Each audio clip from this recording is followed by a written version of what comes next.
Assalamualaikum warahmatullahi wabarakatuh. Perkenalkan, nama saya Nabila Ica Maulida dari kelas R2G.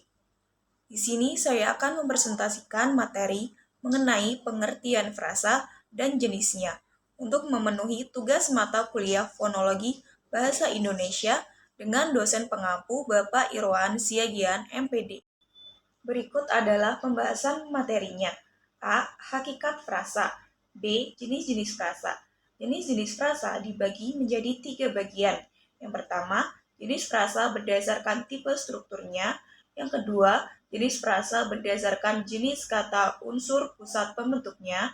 Dan yang ketiga, jenis frasa berdasarkan kedudukan unsur pembentuknya.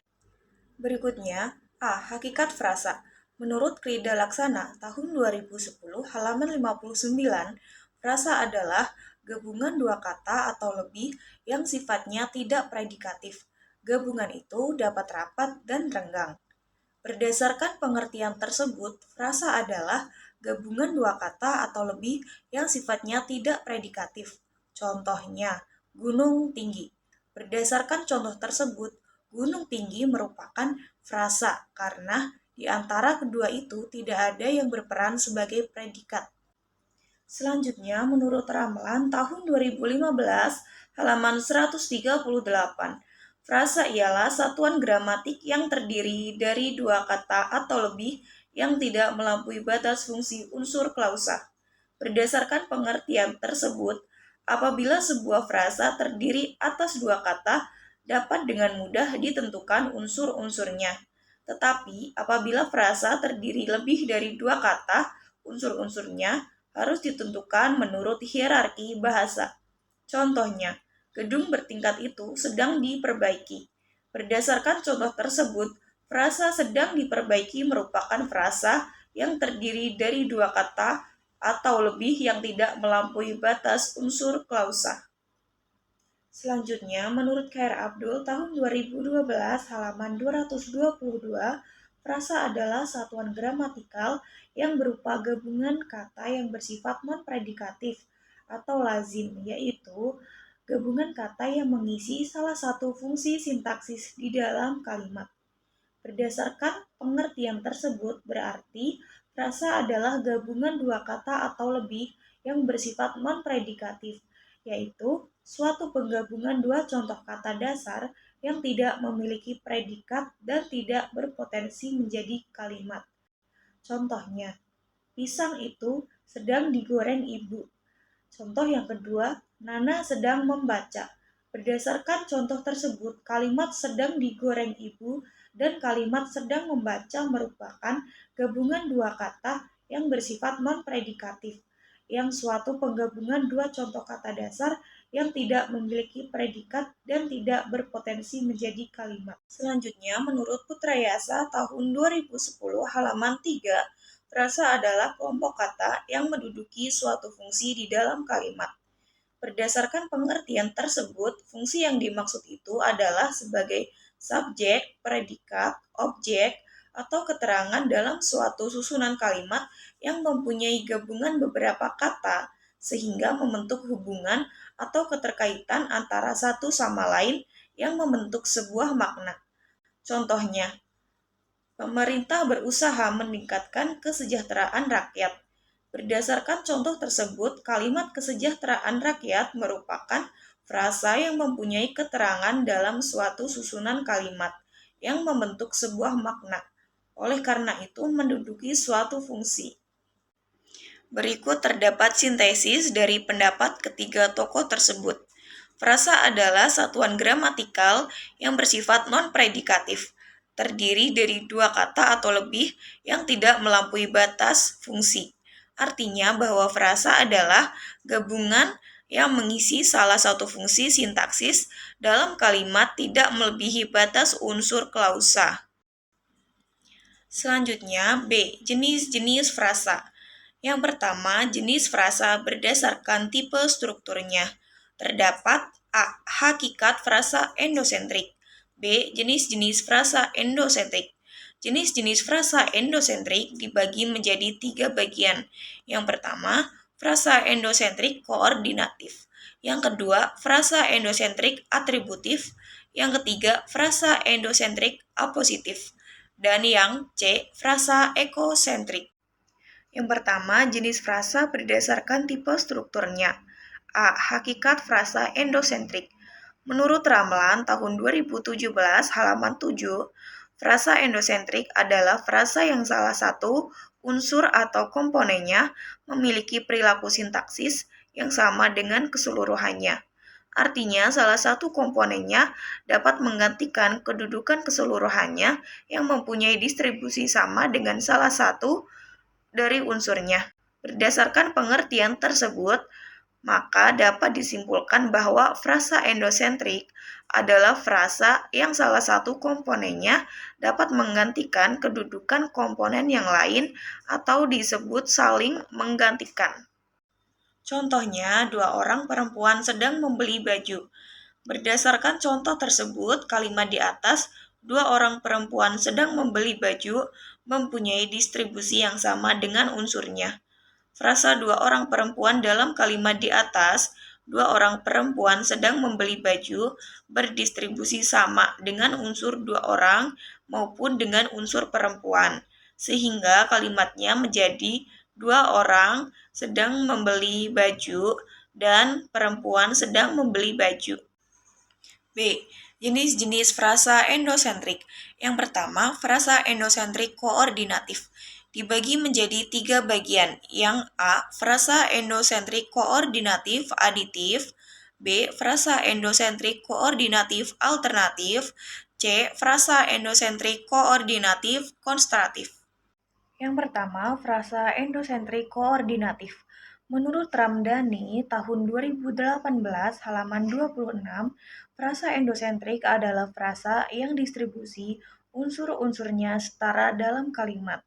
Berdasarkan pengertian tersebut, frasa koordinatif adalah frasa yang komponen pembentuknya terdiri dari dua komponen atau lebih yang sama atau sederajat dan dibuktikan oleh kemungkinan unsur-unsur itu yang dihubungkan dengan kata penghubung konjungsi koordinatif tunggal seperti dan, atau, tetapi, maupun, dan lain-lain. Contohnya, ibu memasak nasi dan ayah membaca buku.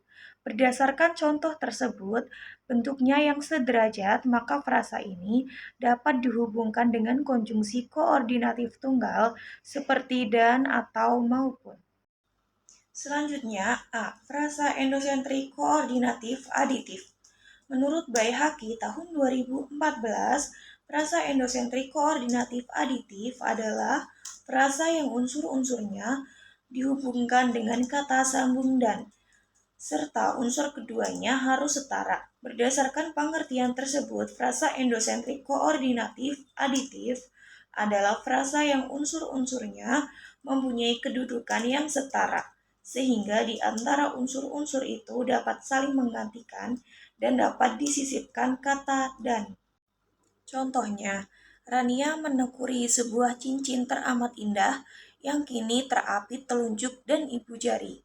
Berdasarkan contoh tersebut, telunjuk dan ibu jari terindikasi sebagai frasa endosentrik koordinatif aditif karena unsur telunjuk dan ibu jari merupakan jenis kata nomina dan disertai kata sambung dan. Selanjutnya, B. Frasa endosentrik koordinatif alternatif. Menurut Baihaqi tahun 2014 halaman 33, frasa endosentrik koordinatif alternatif adalah frasa endosentrik koordinatif yang menggunakan kata hubung atau dan kedua unsurnya setara. Berdasarkan pengertian tersebut, frasa endosentrik koordinatif alternatif memiliki kedudukan unsur yang setara. Frasa ini tidak tersusun atas unsur-unsur yang setara, sehingga tidak dapat dihubungkan dengan konjungsi. Contohnya, penginapan atau hotel sederhana bagi backpacker dengan kamar mandi sendiri sudah cukup. Berdasarkan contoh tersebut, penginapan atau hotel terindikasi sebagai frasa endosentrik koordinatif alternatif karena kata penginapan dan hotel merupakan jenis kata nomina dan memiliki arti yang sama. unsur keduanya juga dapat saling menggantikan. Maka dari itu, dengan adanya kesetaraan kedua unsur yang dihubungkan dengan kata hubung atau, maka dapat dibuktikan bahwa data di atas merupakan frasa endosentrik koordinatif alternatif. Selanjutnya, C. Frasa endosentrik koordinatif konstratif. Menurut Baihaqi tahun 2014 halaman 33, frasa endosentrik koordinatif konstratif adalah frasa endosentrik koordinatif yang kedua unsurnya setara tetapi tidak dihubungkan dengan kata dan tanda hubung. Berdasarkan pengertian tersebut, frasa endosentrik koordinatif merupakan frasa yang memiliki sifat yang berbeda. Frasa ini menggunakan aposisi untuk menandakan dua unsur pusat yang saling merajuk. Contohnya, sepasang kakek nenek terus bicara.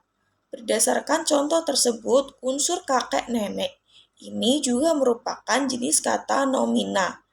Ketiadaan kata sambung dan tanda hubung di kedua unsur tersebut adalah yang menjadi bukti bahwa frasa tersebut merupakan frasa endosentrik koordinatif konstratif. Yang kedua, frasa endosentrik atributif. Menurut Khair Abdul tahun 2019 halaman 213, frasa endosentrik atributif adalah frasa yang dapat didahului atau diikuti oleh modifikator dan memiliki satu inti. Berdasarkan pengertian tersebut, frasa endosentrik atributif adalah frasa yang unsur-unsurnya tidak mempunyai kedudukan yang setara. Hal ini mengakibatkan di antara unsur-unsur itu dapat saling menggantikan dan tidak dapat disisipkan kata dan atau. Contohnya, frasa ruang publik yang berupa kata benda ruang kemudian diikuti dengan kata sifat publik. Unsur inti yang ditemukan adalah kata ruang. Sementara itu, atribut yang ditemukan adalah kata publik yang bertujuan untuk menjelaskan kata intinya. Berdasarkan contoh tersebut, maka unsur secara distribusional sama dengan seluruh frasa dan secara semantik merupakan unsur terpenting, sedangkan unsur yang lainnya adalah merupakan atributif. Yang ketiga, frasa endosentrik apositif. Menurut Tarigan Henry Guntur tahun 2016 halaman 105, frasa endosentrik apositif adalah frasa yang kedua intinya tidak dapat dihubungkan oleh konektor karena frasa berinti dua dan kedua inti itu tidak mempunyai referen yang sama. Berdasarkan pengertian tersebut, frasa endosentrik apositif adalah frasa yang salah satu unsurnya sebagai keterangan. Namun keterangan itu dapat menggantikan kedudukan yang diterangkannya. Contohnya, Susi anak Pak Saleh sangat pandai. Dalam frasa Susi, anak Pak Saleh secara semantik, unsur yang satu dalam hal ini unsur anak Pak Saleh dengan unsur lainnya, yaitu Susi. Karena unsur anak Pak Saleh dapat menggantikan unsur Susi. Perhatikan jajaran berikut. Susi anak Pak Saleh sangat pandai. Susi titik-titik sangat pandai. Titik-titik anak Pak Saleh sangat pandai. Unsur Susi merupakan unsur pusat, sedangkan unsur Pak Saleh merupakan aposisi atau keterangan tambahan. Berdasarkan contoh tersebut, maka frasa endosentrik apositif adalah frasa yang atributnya berupa aposisi atau keterangan tambahan, dan juga frasa yang salah satu unsurnya suatu keterangan. Namun, keterangan itu dapat menggantikan kedudukan yang diterangkannya. Selanjutnya, C. Frasa ekosentrik. Menurut Khair Abdul tahun 2012 halaman 225, frasa ekosentrik adalah frasa yang komponen-komponennya tidak mempunyai perilaku sintaksis yang sama dengan keseluruhannya. Misalnya frasa di pasar secara keseluruhan atau secara utuh frasa ini dapat mengisi fungsi keterangan. Berdasarkan pengertian tersebut, bahwa frasa ekosentrik adalah frasa yang komponen-komponennya tidak memiliki distribusi. Frasa yang tidak memiliki konstruksi sama dengan unsur pembentuknya. Artinya, salah satu unsur dari frasa ekosentrik tidak dapat saling mengisi ketika dipisahkan. Contohnya, frasa di sekolah pada kalimat Mika les piano di sekolah. Berdasarkan contoh tersebut, ketika salah satu unsur dari frasa di sekolah dihilangkan, maka tidak menjadi unsur keterangan. Bila unsur dihilangkan dan berubah menjadi Mika les piano sekolah, maka maknanya menjadi berbeda. Selanjutnya, yang kedua ada jenis frasa berdasarkan jenis kata unsur pusat pembentuknya. Dibagi menjadi 7 bagian. A. Frasa nominal, B. Frasa verbal, C. Frasa adjektival, D. Frasa numeralia, E. Frasa pronominal, F. Frasa adverbial, dan G. Frasa preposisional. 2. Jenis frasa berdasarkan jenis kata unsur pusat pembentuknya. A. Frasa nominal. Menurut pendapat Ismail tahun 2016, frasa nominal adalah frasa yang salah satu atau semua unsurnya berdistribusi dengan kata benda. Frasa nominal juga tersusun dari dua kata atau lebih dengan pusatnya dan hanya menduduki satu fungsi saja. Berdasarkan pengertian tersebut, frasa nominal merupakan frasa yang terbentuk dari penggabungan kata benda dan dapat juga digunakan sebagai pengganti kata benda. Contohnya, Jody membawa kotak makan. Terdapat frasa nominal subordinatif berstruktur N plus V atau nominal plus verba. Karena frasa nominal disusun dari kata benda yang didampingi kata kerja sebagai modifikatornya. Berdasarkan contoh tersebut, frasa nominal merupakan gabungan frasa dari kata benda dan kata kerja untuk membuktikan bahwa gabungan dari kedua kata tersebut merupakan frasa nominal. Maka bisa diketahui dari pengertian pada umumnya. Selanjutnya yang B, frasa verbal. Menurut pendapat Ismail tahun 2016, frasa verbal adalah frasa yang menempati atau mengisi predikat kalimat. Dilihat dari letak antara kedua komponen tersebut. Dapat dibedakan frasa kata verba koordinatif dan frasa kata verba subordinatif. Berdasarkan pengertian tersebut, frasa verbal adalah merupakan frasa yang terbentuk dari penggabungan kata kerja dan dapat juga dipakai sebagai pengganti kata kerja. Contohnya, dua orang murid sedang membaca buku di ruang kelas. Berdasarkan contoh tersebut, frasa sedang membaca dalam kalimat tersebut merujuk pada kata kerja merupakan gabungan dari kata sedang dan verba membaca. Maka frasa sedang membaca termasuk kategori frasa verba. Selanjutnya C. Frasa adjektival.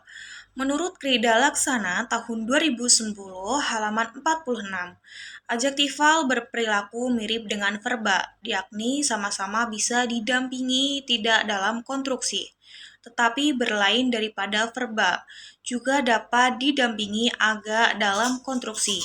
Berdasarkan pengertian tersebut, frasa adjektival atau kata sifat adalah kelas kata yang mengubah nomina atau pronomina.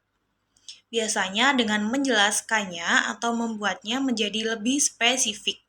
Adjektiva dapat menerangkan kuantitas, kecukupan, urutan, kualitas, maupun penekanan suatu kata. Contohnya, tua renta, repot tetapi menyenangkan.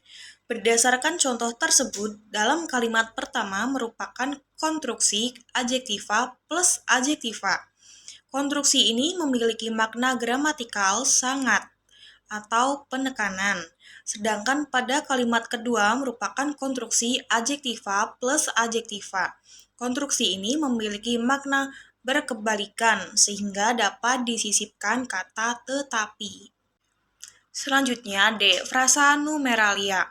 Menurut Alwi tahun 2014 halaman 281, numeralia atau kata bilangan adalah kata yang dipakai untuk menghitung banyaknya wujud dan konsep. 4 makna frasa numeralia yaitu makna frasa urutan, makna frasa kuantitatif tak tentu, makna frasa kumpulan, dan makna gugus. Berdasarkan pengertian tersebut, frasa numeralia ini digunakan untuk memberikan informasi tentang jumlah atau urutan suatu objek dalam kalimat. Contohnya, dalam kalimat Lita memiliki 2 ekor anjing, dalam kalimat dia memotong kue menjadi 4 potong. Berdasarkan contoh tersebut, pada contoh kalimat pertama, frasa numeralia adalah 2 ekor, yang merujuk pada jumlah anjing yang dimiliki oleh Lita. Frasa numeralia sangat penting dalam membentuk kalimat yang jelas dan spesifik terkait kuantitas suatu objek. Sedangkan pada contoh kalimat kedua, frasa numeralia 4 potong memberikan informasi tentang bagaimana kue itu dipotong menjadi 4 bagian. Selanjutnya, frasa pronominal. Menurut Ridwan tahun 2014 halaman 65, pronominal adalah kata ganti yang sebenarnya merujuk pada beberapa konteks, mulai dari orang, kata ganti tunjuk, kata ganti hubung, hingga kata ganti tanya. Berdasarkan pengertian tersebut, frasa pronominal adalah frasa yang unsur pusatnya berupa kata ganti. Contohnya, aku dan dia akan berkunjung ke kampung Inggris. Berdasarkan contoh tersebut, frasa aku dan dia merupakan frasa pronominal. Frasa tersebut terdiri dari pronomina orang pertama dan pronominal orang ketiga tunggal, atau bisa disebut dengan kata ganti orang. Selanjutnya, frasa adverbial. Menurut Suhardi tahun 2013 halaman 44, frasa adverbial adalah frasa yang dibentuk dari frasa adjektiva dengan cara menambahkan kata penghubung dengan atau mengulanginya. Berdasarkan pengertian tersebut, frasa adverbial ialah sebuah frasa yang salah satu unsurnya merupakan kata keterangan dalam struktur sebuah kalimat, baik itu keterangan waktu, tempat, kata sifat, atau lainnya. Contohnya, dia berlari dengan sangat cepat. Berdasarkan contoh tersebut, keterangan sangat cepat adalah frasa adverbia yang memodifikasi kata kerja berlari. Jika ditelaah lebih dalam, kata sangat cepat juga terdiri atas 2 adverbia yang sangat dan cepat, di mana kata cepat memodifikasi kata kerja untuk menyampaikan informasi tentang cara berlari. Misalnya, dia berlari dengan cepat atau dia berlari dengan lambat. Sedangkan kata sangat mengubah derajat informasi yang disampaikan mengenai sejauh mana tindakan berlari dengan cepat itu dicapai. Misalnya, dia tidak hanya berlari dengan cepat, dia berlari dengan sangat cepat. Selanjutnya, G. Frasa preposisional. Menurut Effendi tahun 2015 halaman 132, frasa preposisional ialah frasa yang digunakan untuk menandai hubungan makna pelengkap. Frasa preposisional dengan unsur lain di dalam kalimat. Berdasarkan pengertian tersebut, frasa preposisional merupakan frasa yang mengandung preposisi dan objek preposisional yang dapat berperan sebagai kata keterangan dalam suatu kalimat. Contohnya, buku ini dipinjam untuk keperluan penelitian. Berdasarkan contoh tersebut, keperluan penelitian digunakan untuk menandai hubungan makna pelengkap preposisional dengan unsur lain di dalam kalimat. Karena frasa preposisi tidak dapat berdiri sendiri sebagai kalimat yang lengkap. Untuk menjadi kalimat yang lengkap, frasa preposisi harus digabungkan dengan unsur kalimat lainnya sebagai subjek, predikat, atau objek. Selanjutnya, yang ketiga, jenis frasa berdasarkan kedudukan unsur pembentuknya. Dibagi menjadi 3 bagian, A. Frasa setara, B. Frasa bertingkat, dan C. Frasa terpadu. Jenis frasa berdasarkan kedudukan unsur pembentuknya. A. Frasa setara. Menurut Khair Abdul tahun 2012, frasa setara adalah gabungan dua kata atau lebih yang kedudukan masing-masing unsurnya sama derajatnya. Berdasarkan pengertian tersebut, kedudukan unsur tersebut tidak saling tergantung satu sama lain. Selain itu, unsur yang satu dapat menggantikan unsur yang lain dalam frasa yang dibentuknya. Masing-masing unsur juga dapat menggantikan kedudukan frasa yang dibentuknya di dalam kalimat. Beberapa bulan ini kita tidak mengunjungi kakek nenek. Berdasarkan contoh tersebut, frasa kakek nenek dalam kalimat beberapa bulan ini tidak mengunjungi kakek nenek dapat diganti kedudukannya dengan kata kakek atau nenek saja. Dengan demikian sehingga menjadi beberapa bulan ini kita tidak mengunjungi kakek ataupun beberapa bulan ini kita tidak mengunjungi nenek. B. Frasa bertingkat. Menurut Putrayasa tahun 2010 halaman 59, frasa bertingkat adalah gabungan dua kata atau lebih yang masing-masing unsurnya tidak sama. Unsur yang satu kedudukannya sangat penting sehingga tidak dapat ditinggalkan, sedangkan unsur yang lain hanya merupakan penjelas atau tambahan. Berdasarkan pengertian tersebut, frasa bertingkat adalah frasa yang salah satu unsurnya menjadi sebagai inti atau diterangkan dan penjelas atau menerangkan. Contohnya, dia telah menyelesaikan pendidikannya tahun lalu. Berdasarkan contoh tersebut, kata menyelesaikan pada frasa telah menyelesaikan dalam kalimat dia telah menyelesaikan pendidikannya tahun lalu merupakan unsur yang sangat penting atau unsur pusat, sehingga tidak dapat dihilangkan. Unsur telah pada frasa telah menyelesaikan dalam kalimat dia telah menyelesaikan pendidikannya tahun lalu, kedudukannya hanya merupakan unsur penjelas atau tambahan saja, sehingga kedudukannya dapat dihilangkan. Sehingga kalimatnya menjadi dia telah menyelesaikan pendidikannya tahun lalu. Selanjutnya yang C, frasa terpadu. Menurut Tarigan Henry Guntur tahun 2011 halaman 143, frasa terpadu adalah gabungan dua kata atau lebih yang kedudukan masing-masing unsurnya tidak dapat ditinggalkan sama sekali. Apabila salah satu unsurnya ditinggalkan, maka kalimatnya tidak dapat diterima. Berdasarkan pengertian tersebut, frasa terpadu ialah frasa yang kedudukan kedua unsurnya tidak dapat ditinggalkan sama sekali. Apabila ditinggalkan, maka kalimat tersebut tidak dapat diterima. Contohnya, Raras mendapat hadiah dari temannya. Berdasarkan contoh tersebut, kata dari dan temannya pada frasa dari temannya dalam kalimat Raras mendapat hadiah dari temannya tidak dapat ditinggalkan. Apabila kata dari dan temannya ditinggalkan, maka kalimatnya akan menjadi Raras mendapat hadiah dari dan Raras mendapat hadiah temannya. Kedua kalimat tersebut tidak diterima dalam tuturan.